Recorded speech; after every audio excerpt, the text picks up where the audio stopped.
Hello, welcome to WePlay Interview. My name is Arseny, and here's Fabien, KioShiMa, Fiey. Today we'll talk about Counter-Strike. We are at Forge of Masters, Season 2, WePlay League. How's your day? Good. Basically, just woke up, had some food, came here. What food did you have? We had rice and beef. Beef. Is that your diet is okay with it? Yeah, that's fine. There's nothing. It's quite healthy, so it's all good. Okay. And vegetables? No vegetables. No vegetables? I wasn't even hungry, so I just ate because we had the match straight after. Yeah. So we'll have time for like 3 or 4 hours. I wasn't even hungry, but I know I need some food in my belly, so. Okay, but by the way, what's your diet? Depends. I have phases, we'll say. Like I'll be eating healthy for about 2-3 months, and then I'll go down into eating pizzas and all this stuff, and then go back to eating healthy Don't again. you eat KFC? I see the sponsor on your I shirt. do as well. Yeah. But most likely chicken. Chicken. I don't eat Yeah. anything else. I don't really eat fries and all this stuff anyway. Go back to Counter-Strike. You've said that you have a new team, and Yeah. how's it going? How's the chemistry? I mean, we're starting a team from scratch. So basically, we have to build up to everything. We have to make up the new structure, and we have to learn about every one of us. So each player have to learn what the other likes to do, and then you have to do that with 5 people. So it takes quite a bit of time, but I think we're on a good path. We're progressing every single day, so it's good. You are Frenchman, and David. He's from Belgium. So yeah, I heard you speak in French. Yeah. But you've been in North American team. Yeah. So what can you tell us about the differences between cultures and multicultural teams, and how's it going between playing like in a French team and in a multicultural team? I feel like when you play in a team that speaks your native language, it's way easier to communicate and it's way faster to explain things. I realized that when I was in a phase that because people were all from other countries and no one was speaking a native as English, so it was like a struggle to understand what the in-game leader wanted, for example. It took more time than when you have to explain it in your native language because it's way faster. And for the one when I was in Cloud9 in America, it was all good because my English I think is quite good. I can understand English pretty well. So it's not that hard for them because they're from America, that's their native language. So it was just like me being into it. So it was quite easy. But then that's the main thing, it's the communication, like the speed of learning stuff and explaining stuff when you speak your native language. On your recent Instagram post, you've said that you're diving into the next contract like, and then the waters wash you away. What can you say about that? What emotions do you feel? Basically, now? when I was doing all that anyway, it's always just teasing the social medias. So it's just like you're trying to tease the people because that's what they want to see, and it's kind of fun actually. So that's why I'm doing it. Would you continue teasing them with something new? Yeah, I mean, right now I'm not really active on social media because I'm really into the team and we're trying to set up a structure and everything. So I'll start being active as soon as I feel like we are in a good way with the team, and then we are on the right path, but there's still a lot of work to do. So as soon as we reach like a certain amount of work, then I'll start being active again. But you know, players need a brand. They need to build their brand, their own brand. So Yeah. what can you say about that? That's true. We need to build our own brand, but you cannot be building your brand and then keep losing. I'll say with CS, you're getting the popularity by winning.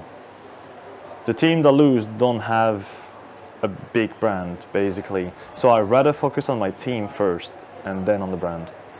You know that now SG is in meta, and everyone plays with SG. But quite like 4 years ago, no one played with AUG. So and then Valve just cut the price, and then everyone just went crazy about AUG. So what do you think should happen next? What can Valve improve with Counter-Strike? And is that okay that there are metas? I think it's fine that there's like metas and stuff because it's just you need to adapt to another play style basically. Right now, I will say that the Krieg is like giving too much advantage to the one having it. So like if you on the T side and you're giving away a Krieg to the CT side, it gives them so much more freedom to be able to take duels that they wouldn't take if they don't have the gun. So it changes a lot of stuff into the game, but I'm pretty sure they're gonna nerf it anyway, like soon. So the meta of the Krieg is gonna be over in a couple of months. Can you guess what's going to be the next meta? It's just gonna go back to AKM4, I guess, for quite a while. The thing is, like, if they increase the price or if they just do a slight change to the Krieg, maybe some people will still take it. Like you can see with the AUG, everyone was using it. Now there's still some people using it, even after the nerf. It's like they gave a test to the weapon that no one was using before, so they can see how powerful the weapon is. And then they're just gonna nerf it a little bit, so people can still use it in certain situations. Speaking of duels, when you come into Counter-Strike, do you have any personal duels with players, other players or other teams, like derbies? No, not really, not right now. I mean, as I said, since we're focusing on our team and the way we play, we don't really pay attention to like all this other stuff about other people. We are in our bubble and we try to progress as 5. But you personally you just have experience in Counter-Strike, and if you played with so much players, don't you have, or someone maybe you would like to encounter with?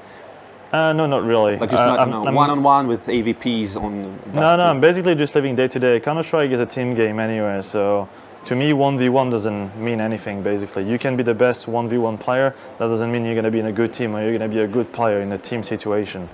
So I think these 1v1 stuff, like, they don't mean anything to me. So what do you think about Forge of Masters and how did your online stage passed? The thing is, like, for the online stage that we played, it was quite hard because we keep changing players. That's where literally we're trying to find the right players for the team.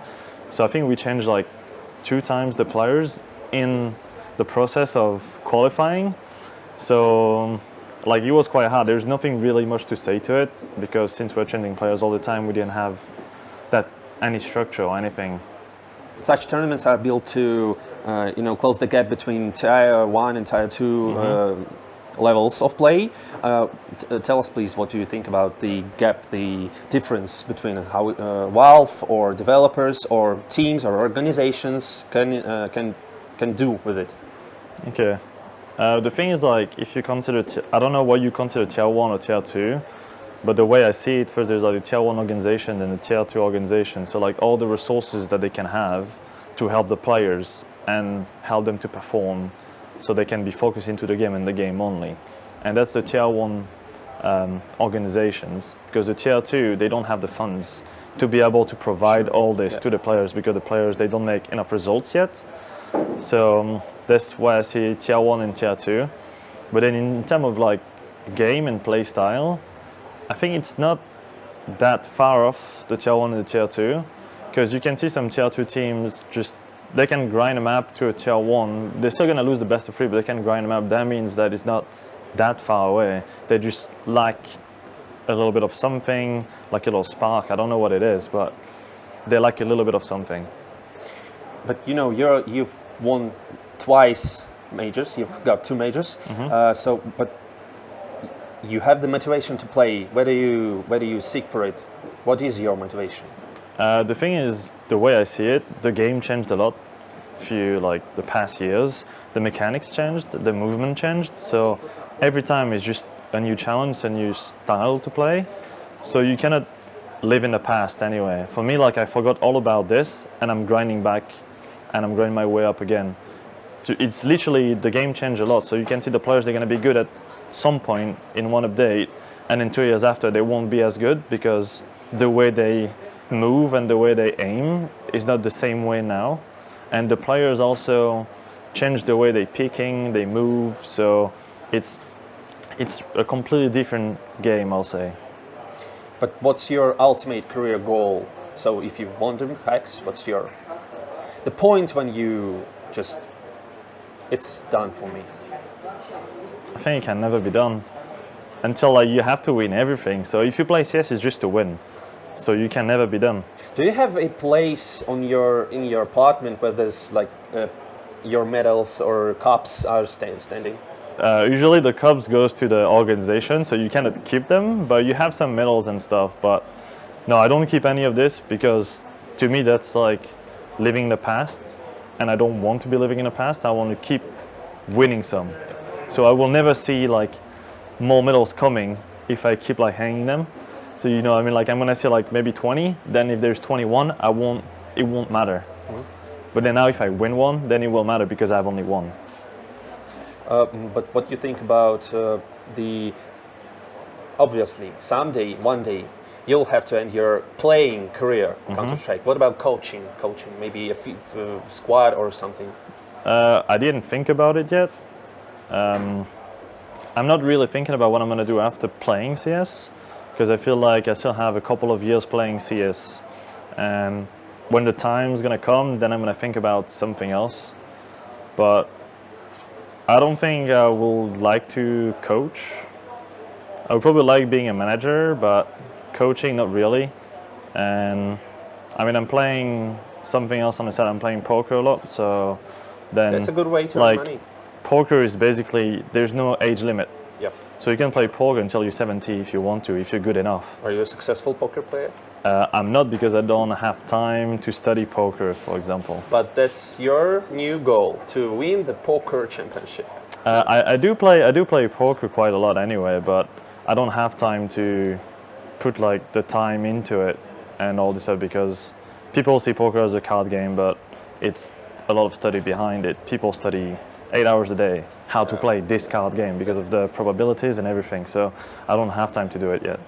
Didn't you ever thought of signing a contract with like KFC or Adidas or maybe a shampoo, Head and Shoulders, you know, to become a personal advertising object?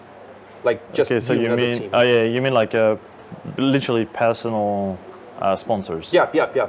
Okay, so first of all, like you can have some, but they need to not be in conflict with the one from your team. Otherwise, it's conflict of interest. Yeah. So you're pretty limited anyway, because teams usually have quite a big range of sponsors that goes from clothing to gaming gear. So you're quite limited in what you can have and what you cannot have. But it's a possible way, and I had individual sponsors in the past that were not conflicting with my team. So I had that before. I don't have it now because it's conflicting. So maybe in the future, I'm not so sure. But maybe if you can give a call to any corporation in the world and ask, I just want to be your face. And they'll say yes, what the company will be. What do you mean what the company will be? Who would you call to become a face of it? I never thought about it, so I have no clue. No, okay. Imagine that you could meet yourself, but 10 years old or 15 years old. What would you say to yourself in that age? I don't know, because I live day by day, and I'm always telling myself that you're supposed to live like your daily life day by day, basically. Don't look in your past and keep trying to go forward. So I would say I would give exactly the same advice, because I don't really regret anything. So if I don't regret anything, I don't think I have to go back in the past to tell him what to do, basically. So you just keep spying on yourself. Basically, yeah. Okay, thank you very much. It was quite a good talk. If you want to say something to your fans, just... I would like to thank Team Heretics and all the sponsors around us. He wants to take a picture. Okay. Are you fine with it? Yeah. Perfect. Thanks.